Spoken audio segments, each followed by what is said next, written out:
오늘 요한일서 강의 두 번째 시간 빛 가운데로 걸어가면이라는 제목으로 하나님 말씀 함께 보시겠습니다.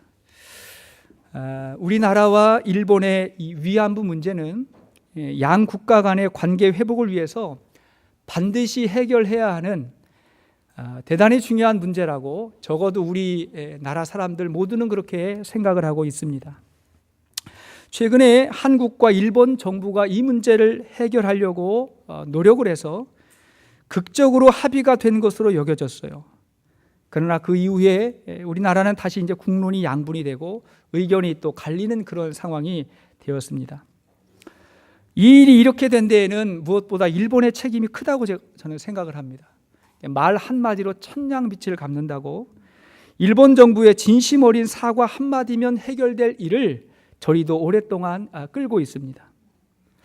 이제 그 할머니들이 몇 분 살아계시지 않은데 정말 국가를 대표하는 분이 직접 찾아가서, 사과는 당사자들에게 하는 게 사과잖아요. 직접 찾아가서 정말 진심 어린 사과를 하면 풀릴 거라고 생각합니다. 한일 관계가 얼마나 중요합니까? 북한의 핵 문제라든가 중국과의 문제들 여러 가지 문제가 있는데 그 큰 문제가 막혀 있는데 진짜 말 한마디 진심 어린 그 사과라든가 이런 마음을 보여주면 될 일인데 그게 안 되는 그 안타까운 일들을 저희가 보게 됩니다. 그런데 사실은 다른 사람에게 그런 것을 기대하는 것은 쉬워도 우리도 살아가면서 아주 사소한 문제로 인한 갈등도 잘 사과가 되지 않을 때가 많습니다. 우리를 돌아봐야 돼. 그러나 우리 하나님께서 중요하게 여기는 건 뭐냐면 회개예요. 하나님 앞에서의 회개와 죄에 대한 고백은 우리에게 엄청난 능력을 가져온다는 것입니다. 우리와 하나님과의 관계가 회복이 되고 또한 많은 사람들과의 관계가 회복이 되고 더 나아가서 우리의 영혼과 육체가 자유해지는 거예요. 그러니까 회개라고 하는 것은 하나님을 위해서 내가 해드리는 게 아니에요. 용서라고 하는 것은 그를 위해서 내가 해주는 게 아니고 그것이 우리를 위해서 우리에게 절실하게 필요한 것이 바로 회개와 용서인 것입니다. 그러므로 회개는 축복이에요. 자, 오늘 말씀의 주제는 회개입니다. 회개는 축복인 것입니다. 사도 요한에 의해서 기록된 요한서신은 우리 신앙의 본질을 가르쳐 줍니다. 살아있는 신앙의 본질은 뭐냐면 하나님과 사귐이 있는 신앙입니다. 그 사귐이 곧 구원이고 그 사귐 속에서 살아갈 때 진정한 구원의 기쁨을 우리가 누리게 되는 것입니다. 자, 그러다 보면 하나님과 더 가까워져요. 하나님에 대해서 더 잘 알게 됩니다. 원래 가까이 지내다 보면 그 영향력을 서로 주고받잖아요. 그렇지 않습니까? 예수님하고 가장 가까웠던, 사랑을 가장 많이 받았던 사도 요한은 예수님의 마음을 누구보다도 잘 알았어요. 그리고 예수님에게서 전해 들은 하나님에 대해서 잘 기억하고 있었어요. 그 사도 요한을 통해서 우리 신앙을 설명할 때 하나님에 대해서 먼저 설명을 하고 우리의 삶에 대해서 이렇게 적용을 해나가고 있습니다. 자, 첫 번째 이런 질문이에요. 우리 하나님 어떤 분입니까?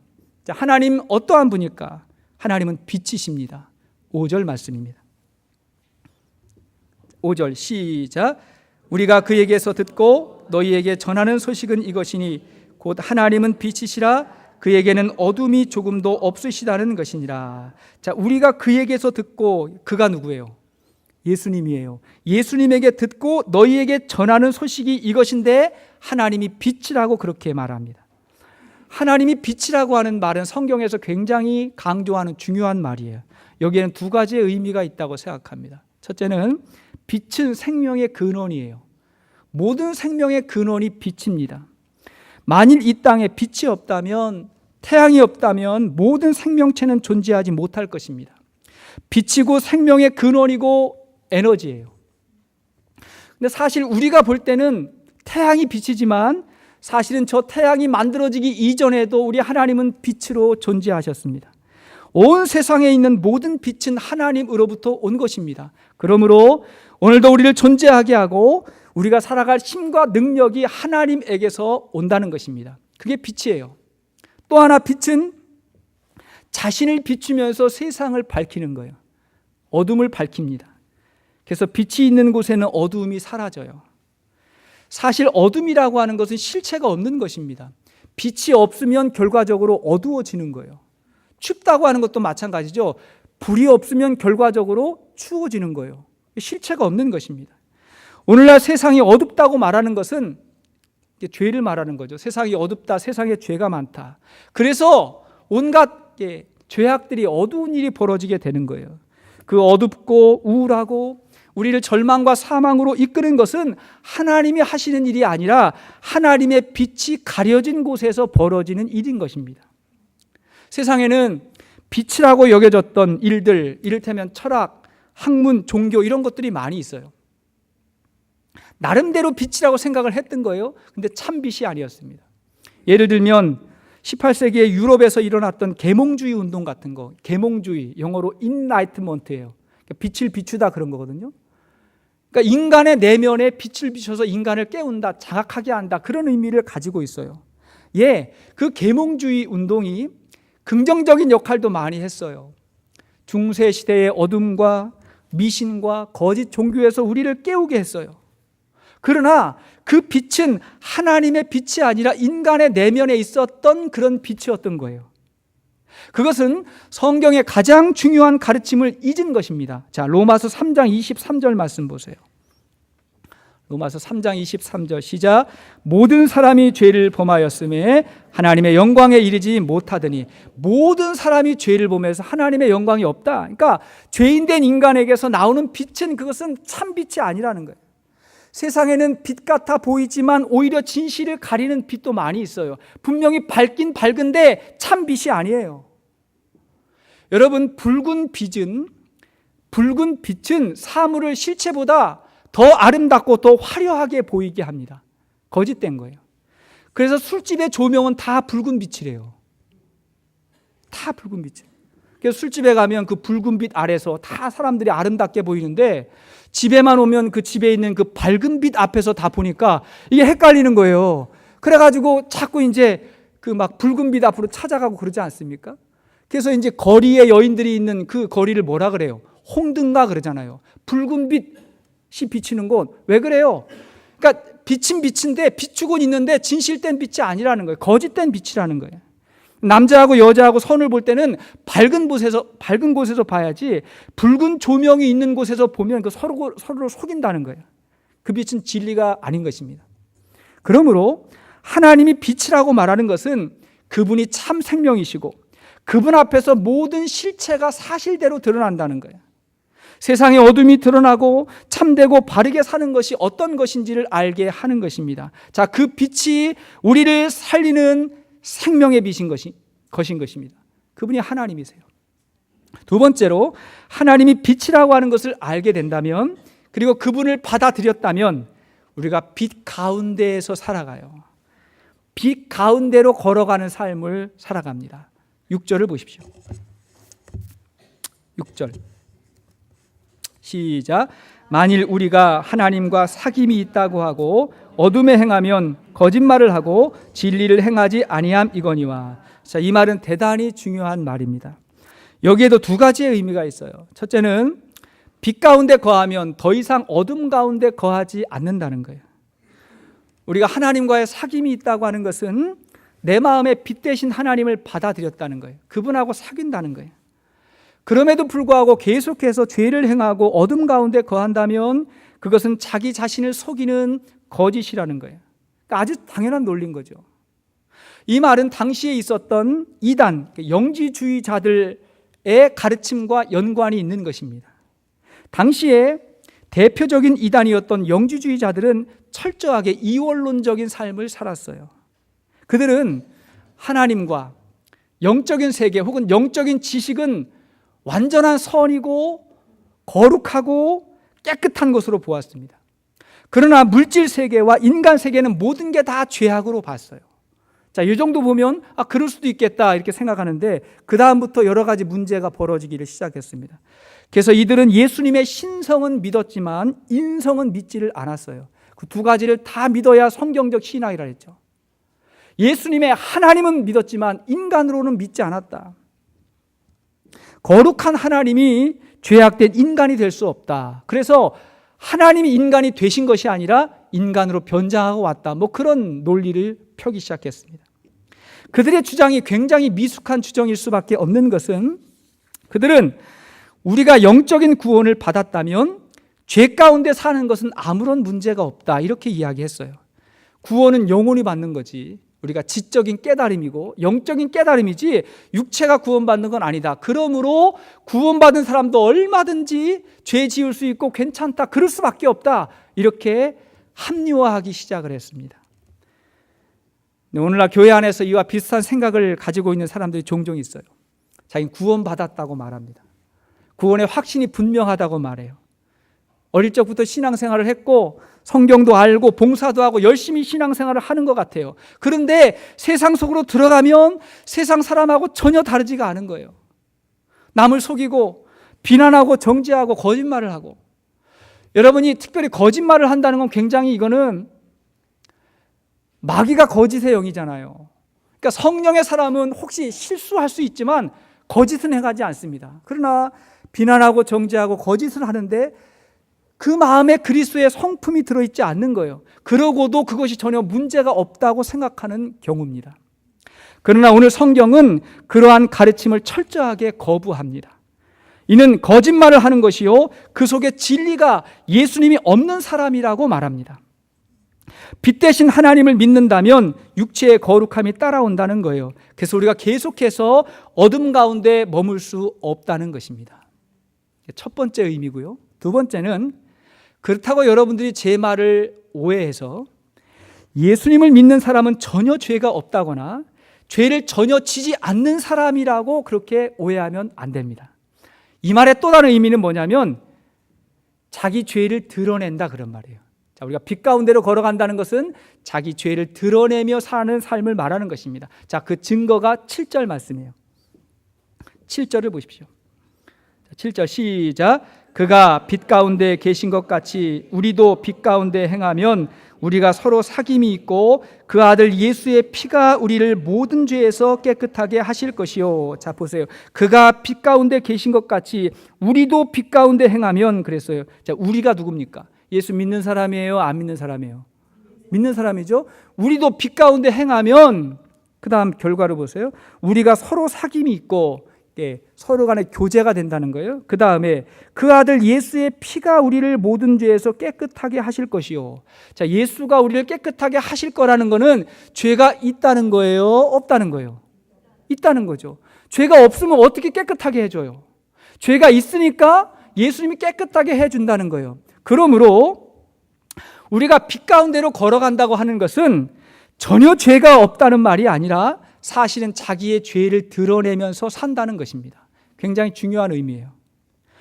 여러분, 교회 안에 있는 사람하고 교회 밖에 있는 사람의 차이가 무엇입니까?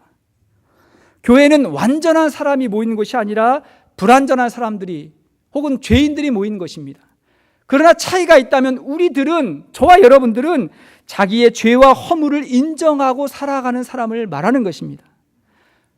내 죄를 인정하지 않고 어떻게 예수님이 나의 구주가 될 수가 있겠어요? 예수가 나의 구주라고 하는 것은 그분이 내 죄를 사해 주셨다 그런 말인데, 자기가 자기의 죄를 인정하지 않으면 어떻게 예수님이 우리의 구주가 될 수가 있겠습니까? 내 죄를 드러내지 않고 어떻게 빛이신 하나님의 자녀라고 말할 수가 있겠습니까? 사실 빛이 왔다고 문제가 다 해결되는 건 아니에요. 전에 몰랐던 어둠의 실체가 더욱더 잘 드러나게 되는 거예요. 그래서 그것이 싫고 불편한 사람은 다시 어둠 속으로, 세상 속으로 숨어버립니다. 다시 돌아가 버려요. 그러면 변화도 없고 치유도 되지 않는 것입니다. 그러면 예수님과의 사귐이 어려워져요. 사귐이 없으면 구원의 기쁨을 누릴 수가 없어요. 그래서 예수님하고 사귀려면 빛으로 나와야 돼요. 빛으로 나오면 자연스럽게 어두움이 드러나게 돼 있는 거예요. 하나의 과정인 것입니다. 그럼에도 불구하고 우리 인간은 빛보다 어둠을 더 좋아하는 경향이 있어요. 그게 죄의 본성입니다. 교회 와도 여러분들 보십시오. 앞자리보다 뒷자리를 선호하는 이유가 무엇입니까? 남 앞에 서는 것은 두렵지만, 그죠? 남에게 평가받는 건 두렵지만 남을 비난하고 정죄하고 평가하는 것은 얼마나 즐깁니까? 그것이 인간의 본성인 거예요.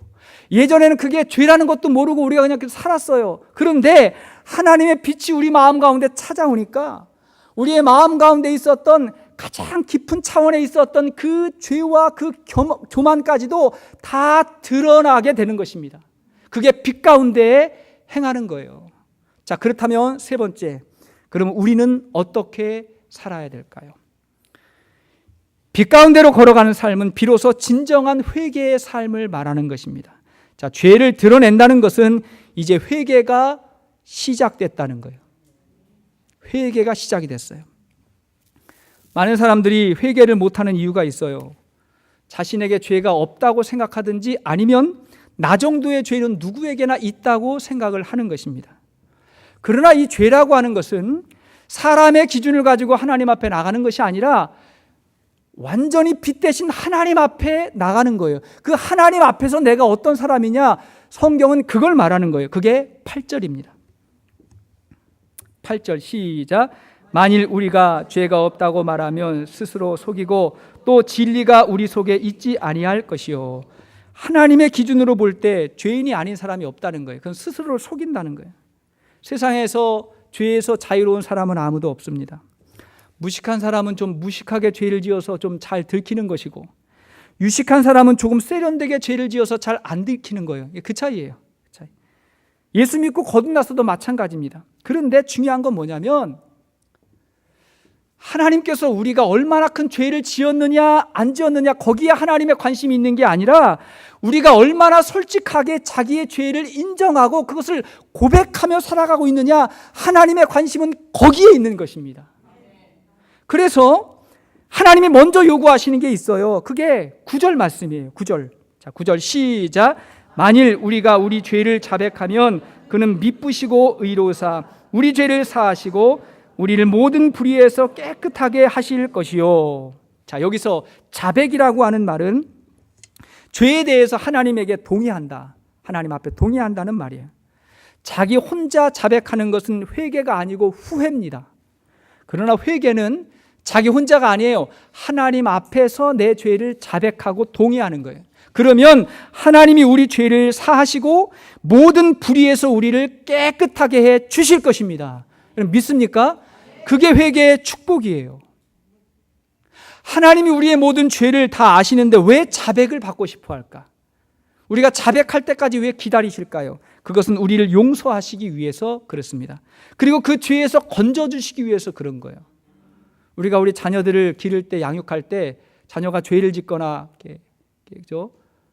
못된 일을 하면 너 뭐 잘못했어? 뭘 잘못한 거야? 하고 묻잖아요. 추궁하잖아요. 왜 그런 거예요?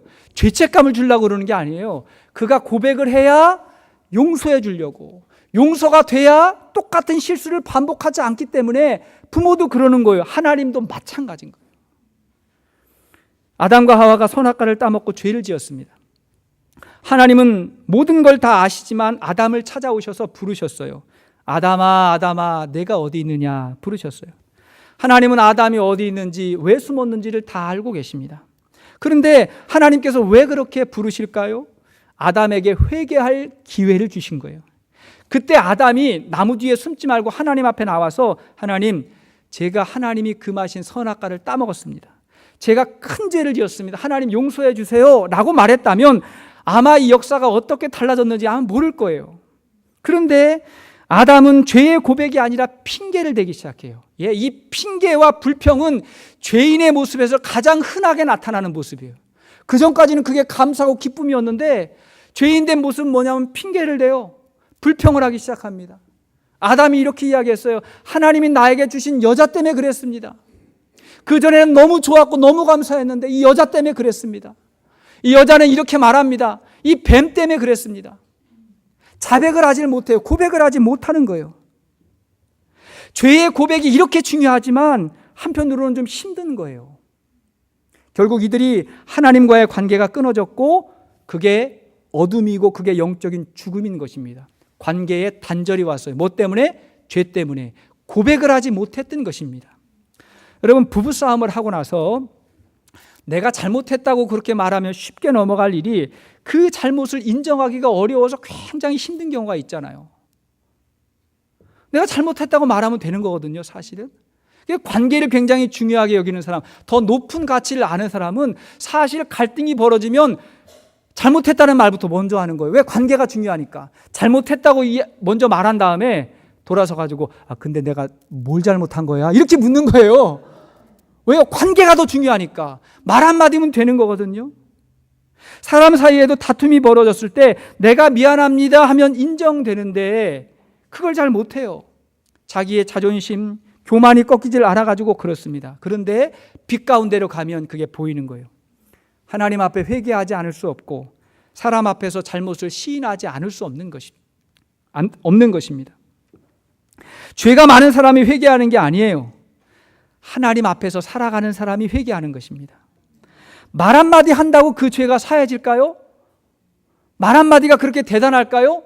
예, 중요합니다. 말 한마디로 해결될 수 있는 일이 너무나 많습니다. 계속해서 똑같은 죄를 짓고 실수했는데 또 회개하고 그런 것이 과연 의미가 있을까요? 있습니다. 어차피 더러워질 것인데 세수는 왜 합니까? 샤워는 왜 합니까?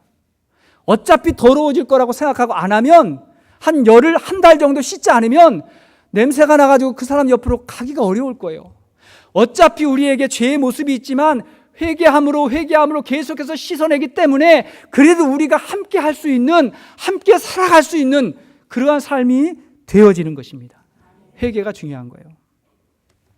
알프레드 노벨이라고 하는 사람에 의해서 노벨상이 만들어졌어요. 그가 그의 재산을 기부함으로 인해서 노벨상이 만들어졌어요. 노벨상은 인류 역사에 공헌한 사람을 분야별로 선정해서 상을 줍니다.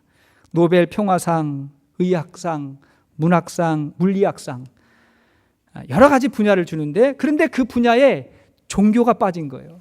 사실은 종교도 인류의 역사에 얼마나 중요합니까? 근데 종교가 빠졌어요. 그래서 존 템플턴이라고 하는 사람이 자신의 사제를 기증해서 1972년도에 종교 분야의 노벨상이라고 불리는 템플턴상을 만들었어요. 자기 이름을 또 이렇게 사용해가지고 템플턴상을 만들었어요. 매년 한 사람에게, 전 세계인 중에 한 사람에게 주어지고 상금도 노벨상하고 똑같습니다. 굉장히 많아요. 한 사람씩 줘요. 우리나라에서 그 상을 받은 유일하신 분이 있는데 고 한경직 목사님입니다. 유일하게 한국 사람으로는 한 사람만 받았어요. 이분은 원래 이북 출신이시죠. 그런데 한국전쟁 중에 남으로 오셔서 서울에 교회를 개척하시고 교회를 통해서 수많은 영혼을 구원하셨고 그 일은 물론이거니와 고아원, 양로원, 학교 그리고 월드비전이라고 하는 선교단체, 봉사단체를 세우고 전쟁 후에 한국 사회뿐만이 아니라 정말 세계적으로 많은 일들을 하셨던 분입니다. 근데 그분이 그 상을 받게 된 거예요. 그 상을 받는 그 자리에서 감사의 예배를 드리고 그 자리에는 한국 내에 있는 기자들과 세계에서 온 많은 기자들이 그 앞에 모여있고 상을 받고 수상소감을 하는 그 자리에서 여러분들이 아마 잘 아시는 말씀일 거예요. 그 자리에서 그분이 이렇게 이야기를 했어요. 나는 이 상을 받을 자격이 없습니다. 나는 죄인입니다. 나는 일제시대 때 신사참배를 했던 사람입니다. 그런 나에게 하나님이 이런 상을 주시는 것은 나 같은 자격 없는 사람도 들어 쓰신다는 것을 보여주시려고 하신 것 같습니다. 이렇게 이야기했어요. 여러분 굳이 그 이야기 안 하셔도 괜찮은데 사실 이 윗세대들은요 일제시대 신사참배를 했다라고 하는 것은 굉장한 오명이었습니다. 근데 한경직 목사님 너무 훌륭하기 때문에 그 일은 사실 아무도 이야기하지 않았는데 그분 스스로가 그 사실을 이야기하고 나는 죄인입니다 이렇게 말한 거예요. 아마도 자신이 높음을 받으면 자신이 죄인이라고 하는 사실을 잊어버릴까 봐 그렇게 말씀하신 것 같아요. 그분이 평생 죄책감을 가지고 사신 것이 아니라 사람들이 존경을 하고 사람들이 이렇게 높여주면 그것 때문에 내가 죄인이라고 하는 사실을 잃어버릴까 봐, 그 사실을 잃어버리면 내가 하나님 앞에 은혜를 입고 용서받았다는 그 큰 사랑을 잃어버릴까 봐 그분이 그렇게 겸손하게 회개의 삶을 사셨다고 저는 믿습니다. 하나님의 빛 가운데 살아가는 사람은 삶이 다른 것입니다. 회개는 무겁고 어둡고 우울한 게 아니에요. 오히려 우리를 밝고 가볍고 기쁘게 하는 것입니다. 사람은 죄가 많아가지고 구원을 못 받는 것이 아니라 회개를 하지 않아서 구원을 못 받는 것입니다. 또한 우리가 하나님 앞에서의 회개도 중요하지만 사람 사이의 고백도 굉장히 중요해요. 사람과의 고백이 있죠. 잘못한 것은 잘못했다고, 미안한 것은 미안하다고 말하면 되는 것입니다. 혹은 우리 믿음의 공동체 속에서 그렇게 고백하며 신앙생활하는 게 굉장히 중요해요. 자, 야고보서 5장 15절 이하의 말씀 보십시오.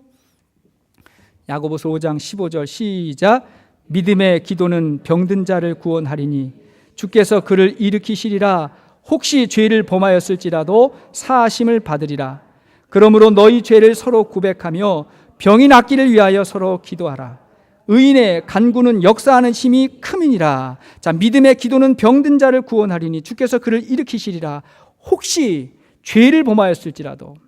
자, 여기를 보면 혹시 그랬으니까 모든 우리의 연약함이 다 죄 때문에 오는 건 아니지만 어떠한 연약함은, 또 어떠한 질병은 죄로 말미암아 올 수도 있다. 그럴 때 서로에게 자신의 연약함과 죄를 고백하는 것도 대단히 중요합니다. 그것이 우리 목장 공동체에서 해야 될 일인 거예요. 사람 앞에서가 아니라 정말 나를 사랑해주고 이해해주고 기도해주는 사람 앞에서 같이 고백하며 그러며 기도하는 것입니다.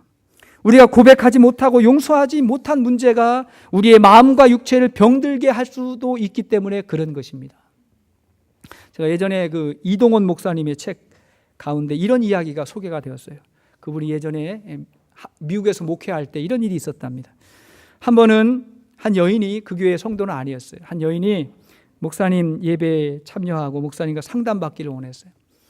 상담을 이렇게 받는 과정 가운데 이분에게 아주 심각한 두통이 있었답니다. 두통, 굉장히 많은 분들이 있잖아요. 두통이 있었어요. 병원에도 가보고 좋다는 약을 다 먹었지만 소용이 없었습니다. 여러 가지 이야기를 나눈 끝에 잠시 기도의 시간을 가졌어요. 근데 목사님이 기도하다가 이렇게 기도를 했어요. 혹시 마음속에 있는 미움을 풀어주시고 상처 준 이를 용서할 수 있는 용기를 주옵소서. 이렇게 기도를 했는데 갑자기 이 여인이 통곡을 하는 거예요. 울음이 터져버렸어요. 당황한 목사님이 기도를 하다가 이제 기도를 마치고 다시 한번 또 이제 물은 거예요. 혹시 용서할 수 없는 어려운 일이 있습니까? 용서하기 어려운 사람이나 상황이 있습니까? 이렇게 물었어요. 그랬더니 이분이 미처 말하지 못했던 그의 인생의 비밀을 열기 시작했습니다. 자기가 입양아라는 거예요. 입양아인데 어릴 적부터 양 아버지에게 성적인 학대를 받고 자랐다는 거예요. 어쩔 수 없이 부모님인지 어떻게 해요? 그걸 받았지만 속이고 말할 수 없이 그렇게 자랐다는 거예요. 지금은 결혼을 해가지고 좋은 가정을 꾸리고 살아가고 있는데 그래도 마음 한편에는 도저히 용서할 수 없는 그 아버지에 대한 미움과 분노가 가득해가지고 그렇게 살았다는 거예요. 그 이야기를 듣고 다시 기도를 시작했어요. 다시 기도했어요. 하나님, 우리의 힘으로는 다른 사람을 용서할 수가 없습니다. 부디 용서할 수 있는 힘을 주셔서 미움과 분노의 감옥에서 해방시켜 주시기를 바랍니다. 이렇게 기도하고 헤어졌어요.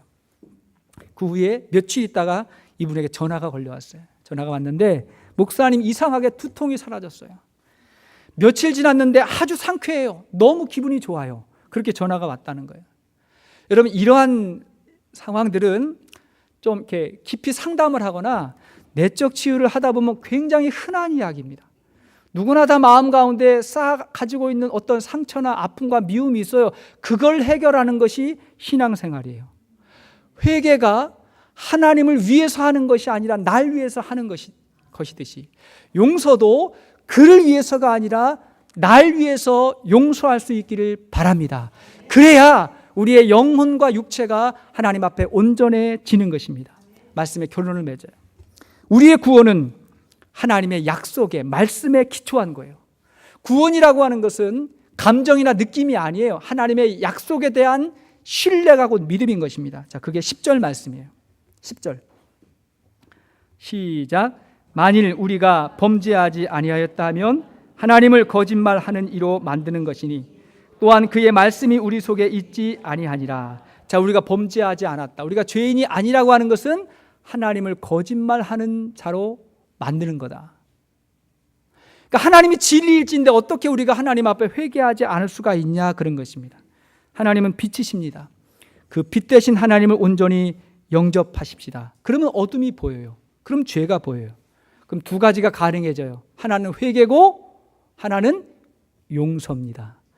이 회개와 용서의 삶으로 말미암아 우리 모두가 다 하나님의 능력으로 또 하나님의 온전함으로 그리고 그리스도의 성품으로 그렇게 새로워질 수 있는 은혜와 축복이 있기를 주의 이름으로 축원합니다.